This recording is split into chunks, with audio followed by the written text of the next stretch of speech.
একদিন রাসূল সাল্লাল্লাহু আলাইহি সাল্লাম মদিনার পথে হাঁটছিলেন। তিনি দেখলেন এক বৃদ্ধ নিজের ভারী বোঝা বহন করতে কষ্ট পাচ্ছেন।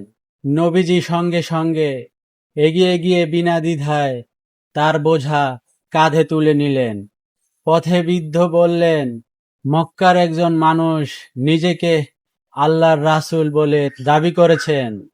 তুমি কি কখনো তার কথা শুনলেন কিন্তু নিজের পরিচয় দিলেন না। গন্তব্যে পৌঁছে বোঝা নামিয়ে দিলেন। বৃদ্ধ তার ব্যবহার ও বিনয় দেখে মুগ্ধ হয়ে বললেন, তুমি কে? তিনি কোমল কণ্ঠে বললেন, আমি মোহাম্মদ। বৃদ্ধ বিসম্মত হয়ে বুঝতে পারলেন যার বিরুদ্ধে তিনি কথা বলেছিলেন তিনি তার উপকার করেছেন। তার মহান চরিত্রে মুগ্ধ হয়ে তিনি সত্যের প্রতি আকৃষ্ট হলেন।